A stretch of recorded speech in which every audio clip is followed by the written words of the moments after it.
สองสีพระมหาราชครูเกษรา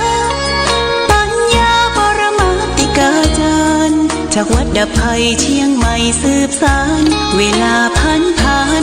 131 ปีนานไกลวัดพระบาทอุดมรุ่งเรืองงามตาเจ้าน้อยบุญทาวงศาข้าหลวงปวงเชียงใหม่ปกครองหัวเมืองฟ้าทุ่มเทแรงกายแรงใจทุกชาติพันธุ์รวมใจรักษามัคคี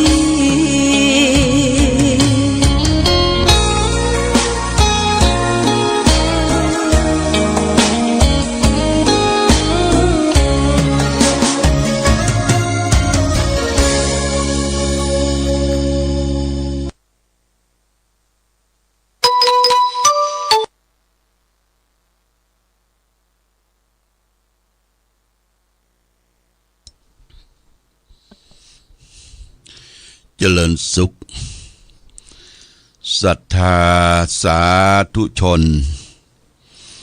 ญาติโยมท่านพุทธบริษัททั้งหลายวันนี้รายการธรรมประทีปส่องต่างก็ได้มาพบปะกับพ่อแม่พี่น้องศรัทธาสาธุชนญาติโยมแห่งครั้งหนึ่งวันนี้เป็นวันอังคารที่5เดือนมีนาคมพุทธศักราช2567ซึ่งตรงกับเดือน5เหนือเดือน3ใต้แรม10ค่ำญาติโยมวันนี้เป็นวันอังคารวันนี้อากาศท้องถิ่นก็ยังบ่ค่อยจะดีเท่าที่ควรเพราะว่าหมอกควันเริ่มจะมาญาติโยมนะแต่ตอนเจ้าก็หนาวออดฮอตคำว่าหนาวออดฮอตนี่หนาวบ่ถึงกับสั่นกอบหนาวออดฮอตนะคอยมาก็ฮ้อนพอสมควรในช่วงนี้ก็ขอเตือนญาติโยมท่านสาธุชนทั้งหลายจะไปเผาป่าเผาขี้เหี้ยขี้กงมันเกิดภาวะหมอกควัน MP.25 MP ควันละอองละเอียดเที่ยวหายใจเข้าไปมันมองบ่หันมันไปสะสมมะมุมอยู่ในปอดในตับเฮาเนี่ยจะทำให้เกิดเป็นโรคภัยไข้เจ็บต้องระมัดระวังทางการบ้านเมืองก็ช่วยประชาสัมพันธ์เรื่องหมอกควันทั้งหลายทั้งปวงวันนี้ได้มาพบกันญาติโยมท่านสาธุชน8 โมงนี้ก็จะได้เดินทางเข้าไปเชียงใหม่ไปเชียงใหม่มีงานอยู่2-3 งานก็คืองานที่วัดดอนจันทร์เปิ้นนิมนต์ไว้วันที่3ว่าไปร่วมกันมุทิตาเจ้าคณะอำเภอกัลยาณวัฒนาเจ้าคณะอำเภอองค์ใหม่ท่านเจ้าคุณวัดดอนจันทร์แต่ไม่ได้ไปเพราะว่าวันที่3เกี่ยวกับสภาพร่างกายคือท้องมันเสียบ่สามารถที่จะเดินทางไปได้ จะไปวันนี้ญาติโยมแล้วก็ไปแวะซื้อของซื้ออย่างหลายอย่างก็กลับตอนค่ำนะแล้วก็เอารถไปเปลี่ยนน้ำมันเครื่องจังหวะพอดี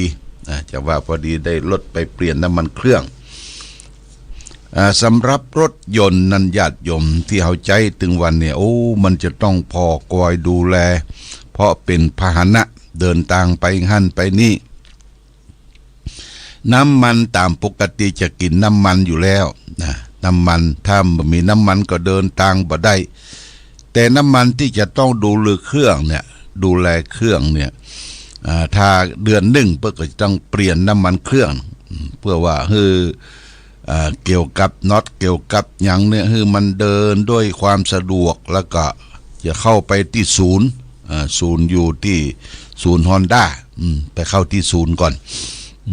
ศูนย์เปิ้นจะถ่ายเอ็กซเรย์ออกมาว่าอันใดควรที่จะซ่อมแซมอันใดควรที่จะเปลี่ยนวันนี้ก็ได้เดินทางเข้าเชียงใหม่แจ้งญาติโยมท่านสาธุชนทั้งหลายเลยรับทราบวันพรุ่งนี้เปิ้นก็จะมีการสอบปรริญญาธรรมสอบนักธรรมปรริญญาธรรม1 2 3 4ณที่วัดท่าตอนพระอารามหลวงวัดเจ้าคณะจังหวัดเชียงใหม่พระเทพมังคลาจารย์วันพรุ่งนี้ก็จะได้เดินทางไปร่วมในการสอบบาลีตั้งโซนภาคเหนือเขาก็สวบที่ทั้ง3อำเภออำเภอฝางแม่อายชัยประการเชียงดาวเวียงแหงก็จะมาสอบภาษาบาลีภาษาบาลีนี่เป็นภาษามคธญาติโยมนะเป็นภาษามคธเป็นภาษาของพระสัมมาสัมพุทธเจ้าเปิ้นได้ห้ำเฮียนศึกษามาแล้วก็เปิ้นแปลเป็นไทยภาษามคธยกตัวอย่างภาษาบาลีว่ายะถาวริวหาปุระปาริปุเรนติสาครังเนี่ยนี่เป็นภาษาบาลีสปีติโยวิวัสสันตุสัพพรุโกนี่เป็นภาษาบาลีภวันตุสัพพมังคลังนี่เป็นภาษาบาลีถ้าแปลว่าขอสุภมงคลจงมีแก่ท่านทั้งหลายแต่การเรียนภาษาบาลีนั้นมันจะต้องใช้ความจดความจำท่องบนใครที่จบภาษาบาลีได้ตั้งแต่ปรริญญาธรรม1 2ตลอดถึงปรริญญาธรรม3ประโยคเนี่ยจะได้ขึ้นชื่อว่าเป็นมหาแปลว่าใหญ่ญาติโยมใหญ่เรื่องของการศึกษาความรู้ตั้งแต่ปรริญญาธรรม1 2ปรริญญา3ประโยค3ประโยค4ประโยค5ประโยคถึง9ประโยค9ประโยคนี่สุดยอดของภาษาบาลีที่การเรียนรู้จบเท่ากับปริญญาตรีปริญญาโทนะปรริญญาธรรม9ประโยคเพราะฉะนั้นการเรียนภาษาบาลีก็เป็นการเรียนที่ใช้ความจำท่องบนแต่ในปัจจุบันนี้ก็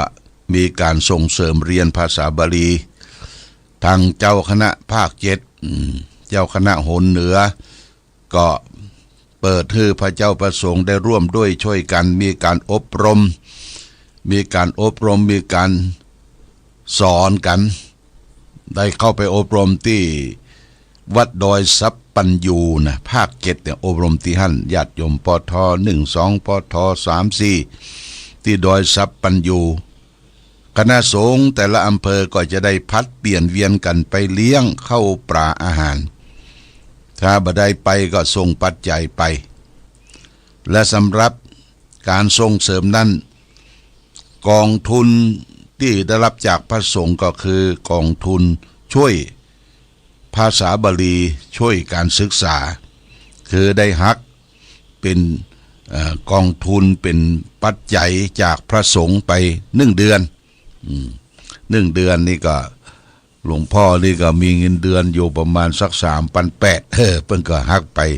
1 เดือนเอาช่วยการศึกษาช่วยทุนวัดช่วย2 เดือนน่ะทุนวัดช่วยวัดจดไว้วัดไฟไหม้วัดน้ำท่วมเพิ่นก็หักไปประมาณ38บวก2ก็เป็น76 7ปันปลายเดือนนึงนะก็หักไปเป็นปีหนึ่งเป็น 7,000 ปลายกองทุนวัดช่วยวัดกองทุนเรียนศึกษาภาษาบาลีอันนี้ก็ตั้งพระสงฆ์ทุกตนทุกองค์ก็ยินยอมพร้อมใจที่จะช่วยการศึกษาของคณะสงฆ์ไทยโดยเฉพาะอย่างยิ่งคณะสงฆ์ภาค7คำว่าภาค7นี่ก็คือตั้งแต่จังหวัดเชียงใหม่ลำปูนแล้วก็แม่ฮ่องสอน3จังหวัดนี่ว่าภาค7เจ้าคณะภาคก็คือพระพรหมเสนาบดีอยู่ที่วัดปทุมคงคาเจ้าคณะภาค7 รองเจ้าคณะภาค7ก็อยู่ที่วัดพระธาตุดอยสุเทพพระธรรมเสนาบดีนะหลวงพ่อพระธรรมเสนาบดีอันนี้ก็แจ้งญาติโยมท่านสาธุชนว่ากิจการงานของคณะสงฆ์นั้นส่วนภายในนี่เขาก็จะไปเข้าใจว่าตุเจ้าเปิ้นบ่ไปไหนก้าถ้าอยู่วัดวันค่ำนี่ บางคนก็กำหนดงานด้วยตนเองกำหนดงานด้วยตนเองว่าจะทำบุญทอดผ้าป่าจะไปหาตุเจ้าโดยบอกรู้ล่วงหน้าบอกรู้ล่วงหน้าว่าเปิ้นมีการมีงานทำอะไรอย่างการจะแยะอย่างนี่ปัจจุบันที่ญาติโยมเฮามีเครือข่ายเอามีไลน์มีมือถือก็จะต้องถามหรือว่าจะนิมนต์ตุเจ้าประสงค์ที่ไหนไปทำบุญไปเจริญพุทธมนต์ไปขึ้นบ้านใหม่กินแขกแต่งงานอย่างต่างๆนี่เพิ่งก็ต้องถามก่อนญาติโยมนั่นเจ้าอันวันนั้นได้อยู่หาจะทำบุญจะทำบุญแต่เปิ้นว่าบ่ได้อยู่บ่ได้อยู่เขาก็เอาตนอื่นเพราะตุเจ้ามีหลายตนหลายองค์ญาติโยมจะไปบักไปแบนเอาตนนั่นตนนี้ตุเจ้านี่ก็เปิ้นก็สามารถที่จะสาธยายมนต์สวดมนต์ได้พร้อมเพียงกันที่นิมนต์ตุเจ้าหลายตนหลายองค์หลายรูปนั่นเพราะว่าไปสวดมนต์เข้ากันตัวหนึ่งยุดหายใจตัวหนึ่งย่างหายใจตนหนึ่งก็จะต้องสวดต่อไปบ่ฮื้อเสียงสวดมนต์มันขาดหายไปที่จังใดอันนี้เข้าใจนะญาติโยมนะเข้าใจอย่างเราจะทำบุญสุนทานงานปล่อยหลวงนี่มันมีส่วนสำคัญอย่างหนึ่งประการแรกสำคัญที่เราได้สร้างได้ปลดได้แปลงเราก็จะต้องขยายแผ่บุญแผ่ดีกาบอกบุญไปให้แก่หัววัดหัววาที่เติงกันเปิ้นเติงกันเปิ้นทำบุญที่ไหนเพื่อก็มาถึงเฮาอย่างยกตัวอย่างไกลปุ่นวัดกองขากน้อยกองขากน้อยอำเภอเสมิงญาติโยมเมื่อปีที่แล้วก็ไปปอยหลวงเปิ้นเอาจังฟ้อนไปตวยไปช่วยกันแปลงเจดีย์เปิ้นมีการทำบุญฉลองหยาดน้ำก็เปิ้นมีบัตรมานิมนต์ก็ต้องไปเอารถเอารังไปปีนี้ศรัทธาวัดกองขากน้อยก็จะมาตอบแทนพี่น้องศรัทธาบ้านประแดดปุ้นแม่แจ่มประแดดแม่แจ่มเพิ่งก็จะมากันเพราะว่าเขาเคยไกลปอยหลวงแม่แจ่มไปปอยหลวงเปิ้นจะตานหมอน ญาติโยมหมอนน้อยหมอนอิงหมอนน้อยเป็นสัญลักษณ์ของพี่น้องแม่แจ่มหลายวัดญาติโยมที่เติงกันนี่ก็ว่าตุเจ้าฮู้จักมักคุณรู้จักคบค้าสมาคมมีกินมีทานมีการประชุมก็ได้พบกันบ่อยเป็นเพื่อนเป็นฝูงเป็นสหธรรมิกก็มาอยู่ร่วมกันจึงมีการกินการทานแผ่ขยายออกไปและการทานนั้นญาติโยมสิ่งสำคัญงานปล่อยหลวงนั่นก็คือการทานความสำเร็จทานความสำเร็จคือทานทุงก่อนทานตุงใจทั้งเหนือเขานี่ทานตุงก่อนเด้อทานตุงนี่ก็คือตุง12ราศีตุงหลากตุงสีต่างๆเขาจะได้ทานตุงกันที่วัดพระพุทธบาทอุดมในวันที่9ญาติโยมเนี่ยวันนี้เป็นวันที่5และข้าม4วันที่9วันเดือนดับพอดีวันเสาร์9 โมงเขาก็มาจุมกันที่วัดพระบาทอุดมวัดพระพุทธบาทอุดมที่ศาลาการประเรียนเอาจุงตุงใส่ขันเอาเข้าตอกดอกไม้ปัจจัยใส่มาเขียนชื่อเขียนนามติดปลายตุงก็จะได้เอาปักตั้งแต่ตั้งใต้ก็ตั้งแต่ประตูเมืองเข้ามาเนี่ยประตูเมืองประตูบ้านว่าที่วัดใกล้เนี่ยมีวัด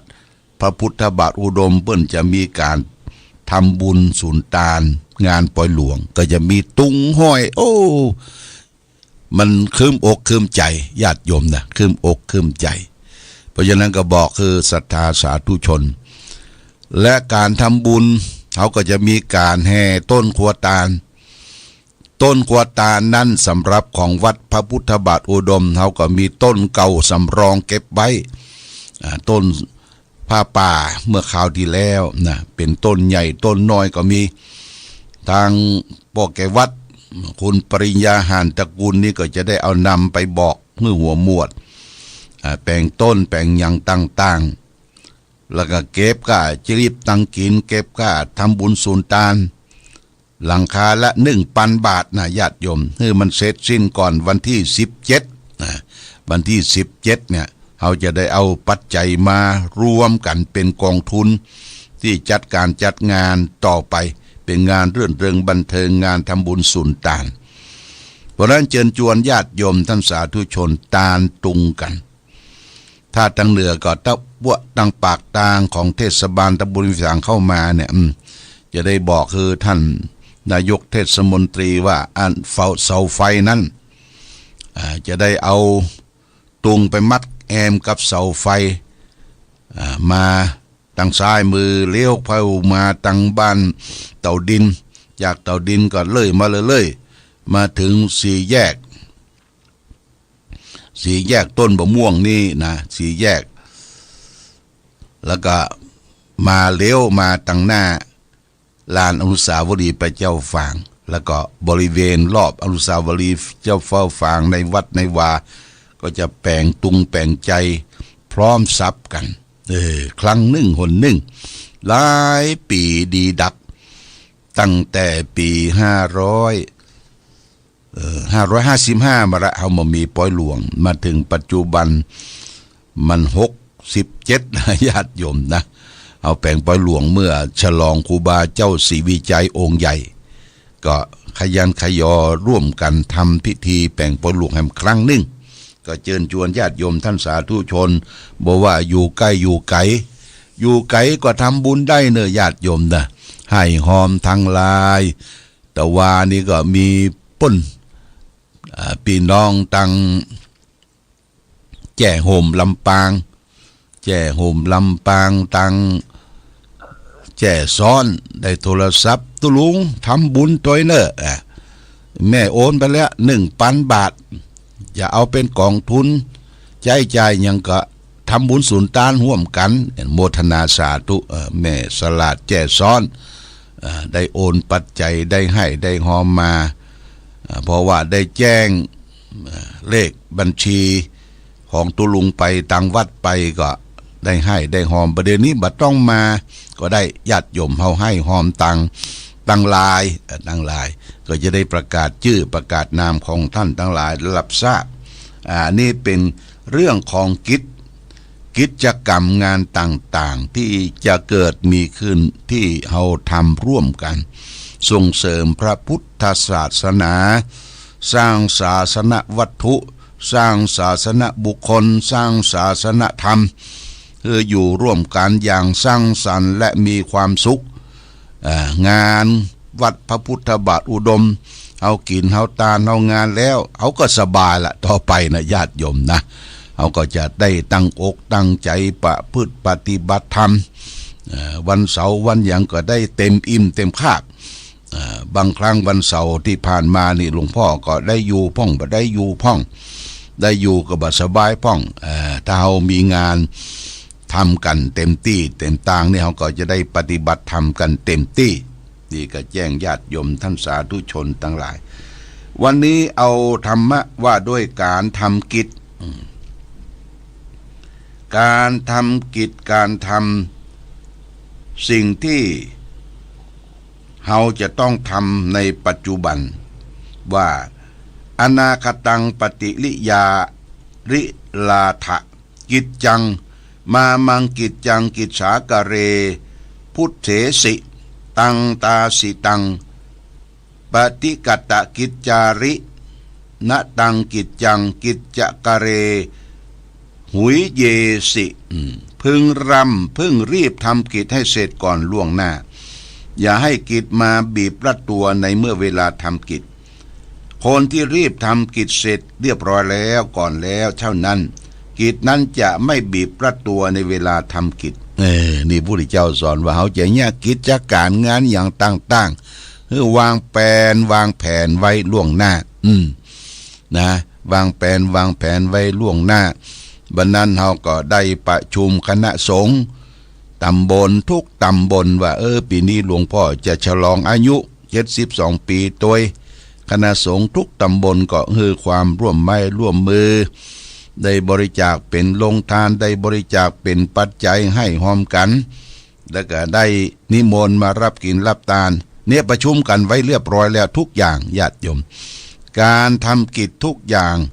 ที่จะทำกิจไว้ล่วงหน้าเนี่ยให้เสร็จสัดก่อนมันจะเป็นงานง่ายมันจะเป็นงานยากที่เราจะต้องช่วยกันจัดช่วยกันทำกิจการงานทุกอย่างก็จะต้องผ่านพ้นไปด้วยความเรียบร้อยดีงามนี่ฝากไว้ดังวัดพระพุทธบาทอุดมตอนนี้ก็ทำยังเก็บรายละเอียดทุกอย่างญาติโยมบอกว่ากุฏิหลังใหญ่ของที่พระเนนอาศัยอยู่ตั้งลุ่มเปิ้นลือละเนอะลือละภายอยู่วัดอยู่บ้านอยู่จองบางหูมหันแต่เอาลงลึงละประเดี๋ยวนี้นะกุฏิหลังใหญ่ตั้งบนมันเป็นไม้ตั้งลุ่มมันเป็นปูนมันบดีมันผุมันพังปวกขึ้นเล่มกินก็ลือแล้วแมคโครมาบุบแผ่ขยายออกไปโอ้วัดเฮากว้างขวางลงเลยจะได้แปลงที่พักที่เศร้าที่ทำสำรับกับเข้าหอฉันก็อยู่ตั้งลุ่มและกว้างขวางต่อไปเป็นกิจการงานต่างๆเกิดขึ้นเฮาก็สะดวกสบายเรื่องมาทำบุญสุนทานที่วัดที่ว่านี่ฝากไว้เพื่อแก่ศรัทธาญาติโยมท่านสาธุชนทั้งหลายเพื่อเร่งรีบทำกิจเสียในวันนี้เพราะเวลาพรุ่งนี้มันบ่แน่บ่นอนนี่ฝากไว้เอาละวันนี้รายการธรรมะประทีปส่องตางได้มาพบศรัทธาท่านสาธุชนทั้งหลายก็พอสมควรแก่กาลเวลาในช่วงนี้บอกว่าพระว่าเนน